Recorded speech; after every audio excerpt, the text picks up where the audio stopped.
He kōna ipurangi tēnei nā te reo irirangi o Aotearoa. This podcast may contain strong language and references to violence. Listener discretion is advised. The Citizen's Handbook. The Citizen's Handbook.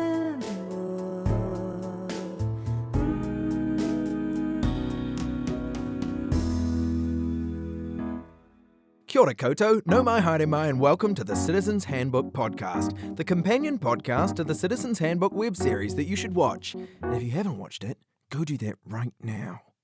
My name is Robbie, and this is a podcast for people who want to know about New Zealand but hate to read. So, we've invited a comedian and turned civics education into a game that someone can win. To make sure that nobody cheats, we've got a moderator called Finn. Finn, tell us how the game works. Okay, Robbie, I will. Thanks, Finn. Robbie and our guest are going to take turns explaining a topic to each other, but they're also going to sneak in 3 cheeky little lies.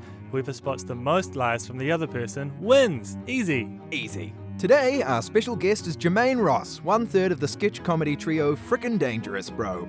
And we're going to be talking about tangata whenua, the only partner in the Treaty of Waitangi who actually lived up to the Treaty of Waitangi.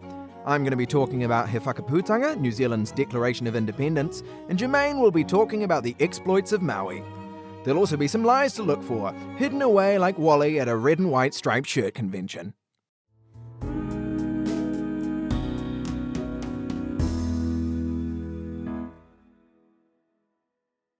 Hi Jamaine. Kia ora. How you doing? How you feeling? Yeah, I'm all good. Thanks for having me. Oh wait, is this a welcome or are you This just... is a welcome. I'm saying okay. hi. Yeah. Yeah, sweet. A traditional Māori welcome there. Appreciate it. Yeah, absolutely. Thank you. Okay, here I go. Ready? All right, I'm ready.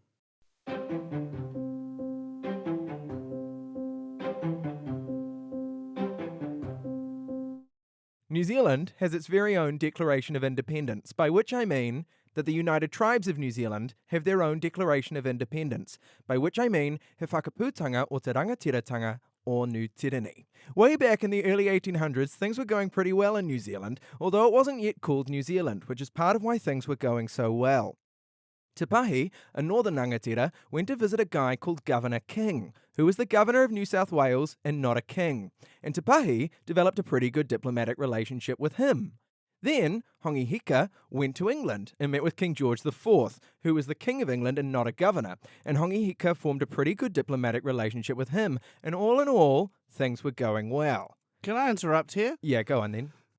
Are you going to make lies about names? Because there's a couple of names there. I'm like, that's not a real name.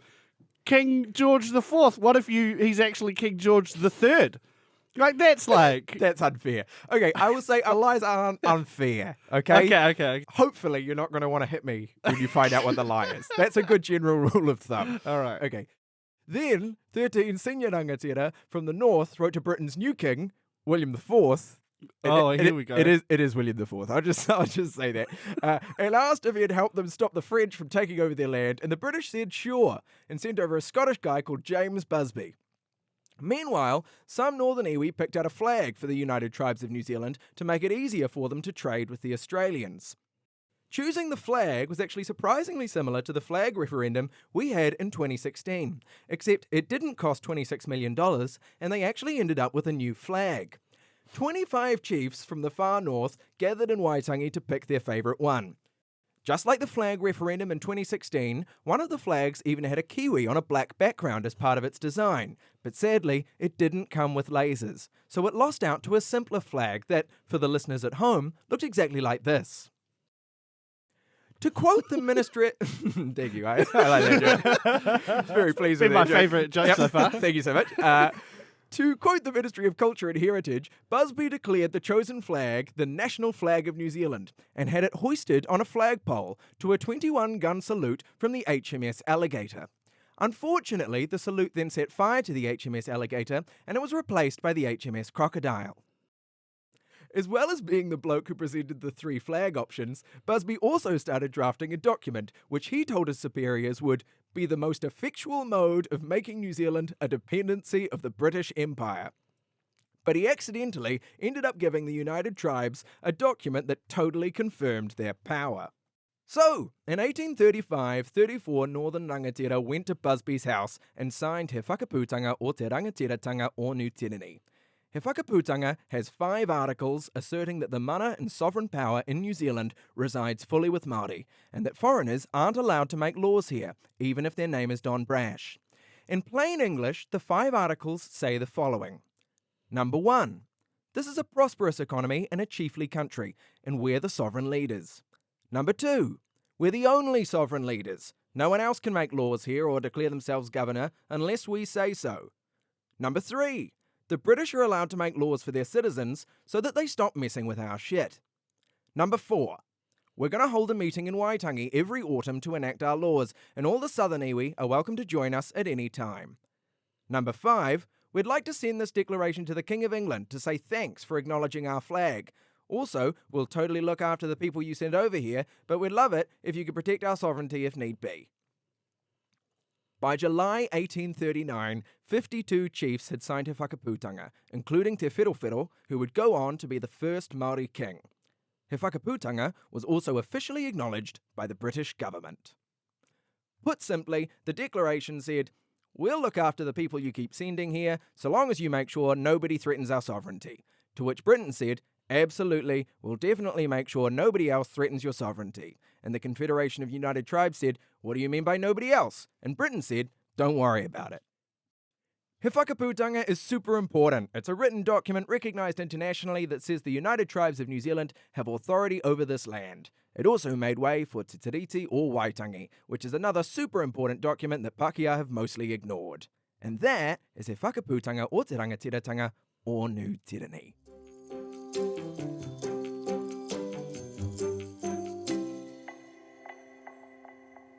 Oh, kia ora. Thanks for Pākehā explaining to me. Appreciate it. You're welcome. You're welcome. I'm really glad that we could bring you in here, Jamaine, and I would just explain your own history to you for a good 5 minutes. To be fair, I knew very little about this. Well, that's great news for me points-wise. Yeah. Bad news for society. Yes. Okay, can you repeat the suspicious bit about the laser kiwi? Absolutely, I can. Just like the flag referendum in 2016, one of the flags even had a kiwi on a black background as part of its design. But sadly, it didn't come with lasers, so it lost out to a simpler flag. Yep, so yeah. The non-laser-eyed kiwi, I think, is a lie. That accusation is correct. Yeah, you got it. Absolutely. Just completely made that flag up. All of the flags were designed by English people. Like the one they ended up going with had 2 St. George's crosses on it. Yeah, So- I've seen it, and the with the white background is that one, right? That's the one. Yeah. Yeah. Okay. My second thing that I think you Mhm. lied about Mm-hmm. would be about the HMS Crocodile Mm-hmm. and Alligator. Okay, sure. I think not only was that not the names of those ships, Mm-hmm. that situation never happened. That the hoisting of a flag and a 21 gun salute, that whole situation is completely made up. That is partially correct. Ooh. You get partial credit for that Right, one. so the day never happened, but the names of the ships were right. Yeah, so Busby declared the chosen flag the national flag of New Zealand. That's true. Mm. It was hoisted on a flagpole to a 21 gun Ah. salute from the HMS Alligator.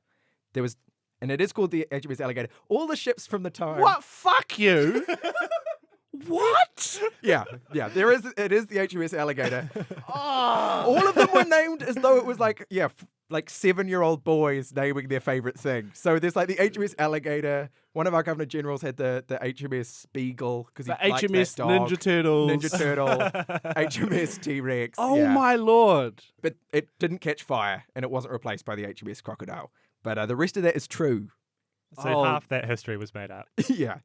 The third thing that I'd Yes. like you to repeat is around the agreement of everybody to have a meeting at Waitangi every year. We're going to hold a meeting in Waitangi every autumn to enact our laws, and all the southern iwi are welcome to join us at any time. Yeah, see, I don't know what it is about it, but it doesn't sound right. All right, we've got an accusation that the plan to meet yearly at Waitangi Mm, is a lie, yeah. and that accusation is incorrect. Ah, damn it. So they did agree to meet every autumn. It didn't actually end up happening. Look, let's say I was taught the history of Aotearoa and this Sure. was in there. I'm unsure as to whether the plan to meet would even be in that history. You've just gone It's with one this. of the articles. You've gone with this wildly specific detail. of It's an something that- important article. At some point in the meeting, someone went, "Hey, we should all get together next year." Yo, you bring the beers. I'll hire a Absolutely. marquee. Okay, well, those were my 3 accusations. The other lie was one of the articles. The one that I made up was about the British being allowed to make laws for their citizens. Ah. Yeah, so that comes up in Te Tiriti. Yeah, that's why I thought it was. Yeah, that was Because I'm aware that was a thing in Te Tiriti. Ah, there we go. So you took that one article from Te Tiriti and you put it in the Declaration of Independence. yeah, You're as it's- sneaky as James Busby. well, come on. Come on, that's a How lovely is that name, though? Busby. You know, like a buzzy bee. Yeah, It's like someone's name being Michael Wolf Dog or something. Michael Meowcat. Michael Busby, James Meowcat. okay.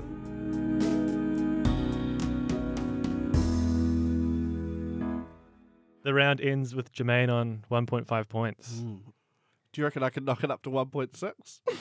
Just in case I get half Yeah. a point. I don't endorse that. If after the end of second round the scores remain tied, we do have some tiebreakers. Okay. So we'll cross that bridge when we get to it. All right. Okay. But for now, it's time for Jamaine's explanation. Take it away. So I'm going to talk about the exploits of Maui, the hero in Te Ao Māori. And the reason I'm going to talk about Maui is because he's important, I feel, because the traits that a culture gives its heroes tells a lot about the values of the culture. So like Jesus and his compassion and patience, Hercules and his strength and how hot he was. And the main features of Maui are like his inventiveness and his bravery and his curiosity and his cheekiness. And so I feel like those things are very Māori traits. It's like his exploits, they evoke like laughter or anger, but for the most part, he's all about benefiting mankind in some way. And I guess that makes him important in our mythology. And so, here we go. It's briefly, this is the story of Maui.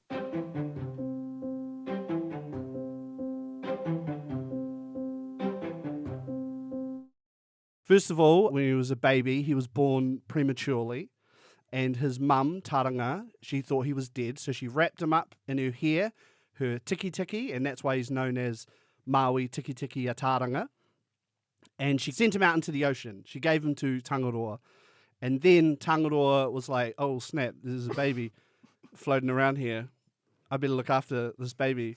And so he looked after him using seaweed and jellyfish and then put him on a beach. He was like, this is enough of me looking after this baby. Just put him on the beach where he was just lying there, just a baby on a beach. Then this old kaumātua found him, Tamanui ki te rangi, and he saved him and he raised him. And by the way, some of the lies aren't like, oh snap, what's this baby doing here? That's just me doing a bad impression. All right, so I'm just giving you a clear, that's not a lie. Got it. All right, got it.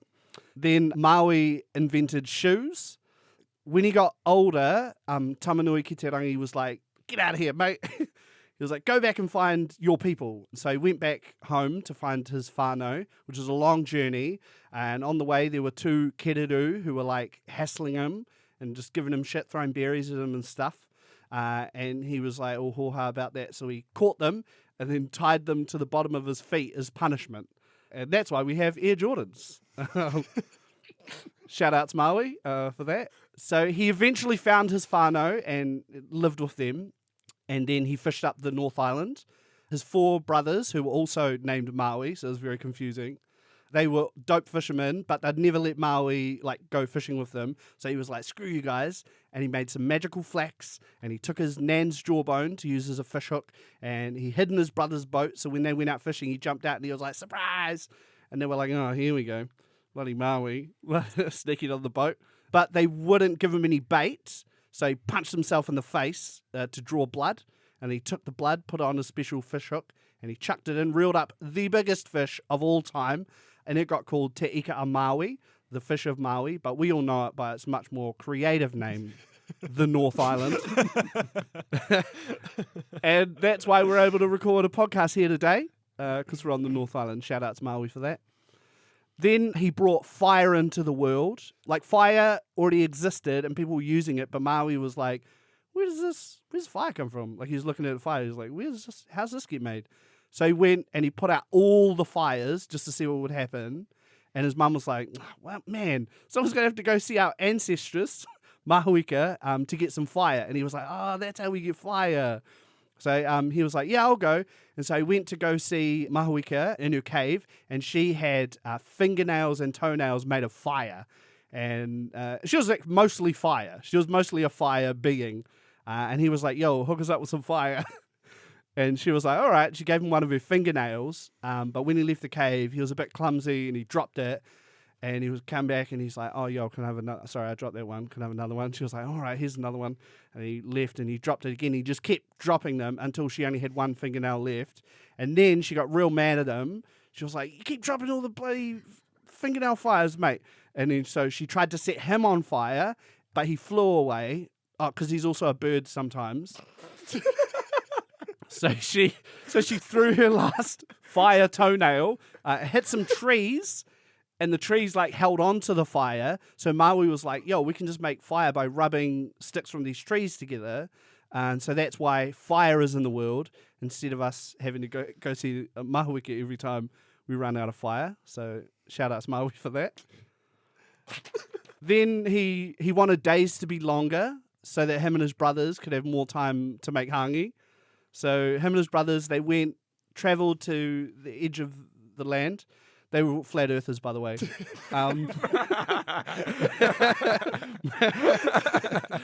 they went to the edge of the land, and they caught the sun, Tamanui Te Rā, in a trap. And Maui was like, yo, listen, if you slow down, I'll share my hangi with you. And Tamanui Te Rā was like, all right, that sounds like a plan. Which is why there's the Māori custom of making sure there's more than enough food for everybody. And it's also polite to make sure you leave leftovers as a tribute to Tamanui Te Rā.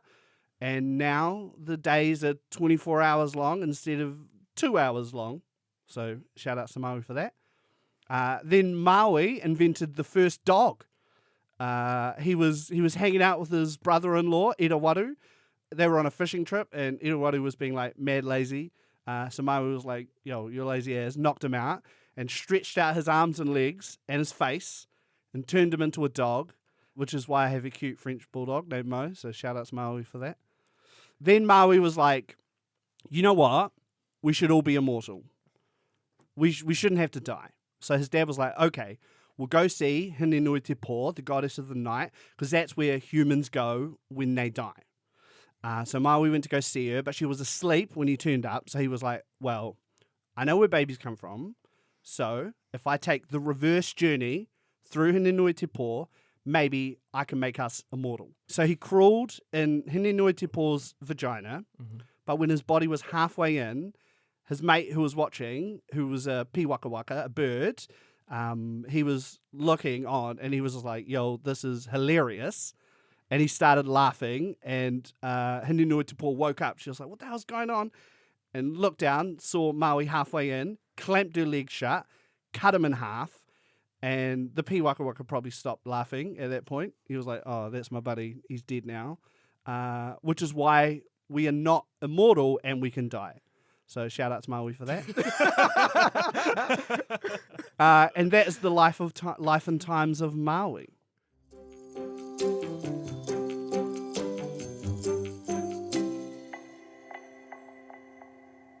That was fantastic. Amazing. Yeah, so do you know what I mean by like his exploits? Yeah. He's not like the best person. Yeah, he's not right. infallible. He's not the best. Yeah, he's not infallible, but he's doing these exploits, and sometimes they're funny, and sometimes they, you're like, this is messed up. But in the end, he's kind of doing it for the benefit of mankind, and that's how we kind of are able to explain why these things happen. Yeah, it seems really Yeah. human. It's like, Yeah. I want to make Yeah. things better, but I've got some weird ideas, and sometimes I mess up, and sometimes I'm jealous. And Yeah, even though Maui wasn't human, he was a demigod. Yeah, like, he had yeah. magical powers. But yeah, then we look and we go, oh, if that demigod, if he can, if if he can fail, if he's bad sometimes, then I guess that means that we can all be bad sometimes. But as long as we're doing it to benefit everyone, maybe putting it out there. yeah. Okay. My official guess hmm is that Tangaroa didn't use seaweed and jellyfish. That accusation is incorrect. Okay, fair enough. Yeah, Tangaroa used seaweed and jellyfish. Wrapped him in seaweed to keep him protected. I forget the use of the jellyfish. We used the jellyfish as well. And then when he washed up on the shore, he was covered in jellyfish. All these birds came to eat him, and that's how come he got saved. I'm definitely going to get none right, but that's fine. Okay. I don't think all 4 of Maui's brothers were called Maui. That's my guess. Lock it in. Okay, that accusation is also incorrect. Oh, I've already lost. Yeah, all his brothers were called Maui. They're all There were called 5 Maui. brothers called Maui. Yeah, well, That's so confusing. they had extra bits to their names. That was the bits that defined Okay. them. So it was Maui Tiki Tiki Ataranga, although he had multiple names. Mm. Right. Our okay. Maui. And then his brothers were named Maui Taha, Maui Roto, Maui Pai, and Maui Waho. Okay. Well, Do you think that's all right. unfair? No, it's not. I'm just saying that because I'm losing. And he was the young. He was also Maui Pōtiki, right? He Yeah, was which the is youngest. the youngest. Okay, well, good to know. Okay, well, now it's all for fun Hey, because this I've is like- absolutely fucked it. This is like fish in a barrel at this point now, because you got 3 big juicy yeah. lies Shut there. up, Finn. Don't make it worse. All right. I'm just saying, if you got none, it would be a little Really bit embarrassing. The first episode really bodes well for how I'm going to do with the other 9 episodes. Okay, All right. I'm going to say he used something else's bait and didn't use his own blood. And there you go. That's my guess. That accusation is incorrect. Great stuff. Great. A cracking start to the podcast. He did. He did use his Yeah. blood to put on the hook as bait. Yeah. So what was it? Was What it else the you gonna dog do? thing? Was there something in the dog story? Well, I'll tell you. Tell me all 3. I'll tell you all 3. The first, never invented shoes. Oh, that was made up. That was randomly That made was made up. up. Randomly. Oh, I thought that sounded like a lie. Second, he didn't chat to the sun to convince him to slow down. Ah. And the custom I made up of Māori making too much food, Yeah. not true. And not related to the sun. Good lie. That's nothing. They caught him, they beat him up, Oh my lord. and he struggles to move across fast. So he's just like still injured. Yeah, he's still injured. And that's like harkening back to like he did things that you might think, oh, morally, Sure, this is, yeah. but it does benefit us. That's how we can work 12 hours a day at our jobs, you know. Right. So Shout out to Maui. shout out to Maui for that.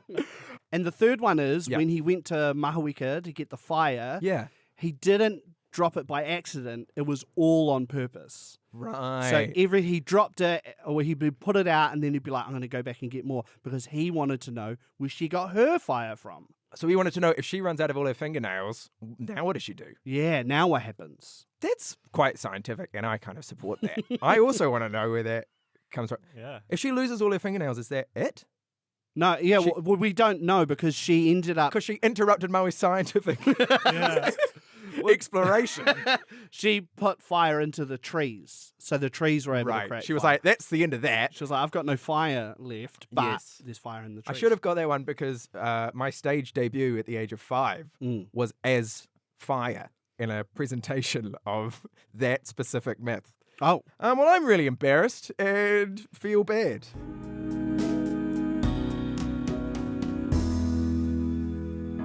Yeah. So just so I can do a final. I don't think you need Telly. to do a telly. I think we do. I don't think you need to. I think the listeners at home. So pretty clear. from the first round, Jamaine got 1.5 of your lies, so came through with 1.5 points. Seemed not that good at the time. I mean, you said Maui invented shoes. To be fair, Jamaine did say Maui paved the way for Air Jordans. And I was like, yep, checks out. And so, yeah, after round 2, Robbie came through tragically on his own podcast which he made the rules up for with 0 points, which means that this episode 1 has gone to Jamaine Ross. Yes. Congratulations. Bravo. All right, so I'm the carryover champion. Yep, you Yep. host the next So I episode. host the next one. Cool. That's right, yeah. All right. I don't have time. Oh. So All I'm right. very busy. I'll sub Okay. in. What are you doing, Robbie? Yeah, Yeah, I'll do it. you can step in. Thank you so much, Jamaine, for coming in and deeply embarrassing me on my own podcast. I really appreciate you being here. Congratulations. You are the victor of episode 1 of the Citizens Handbook podcast on Tangata Whenua. Thank you so much, Jamaine. Thanks for having me. Appreciate it. The Citizen's Handbook.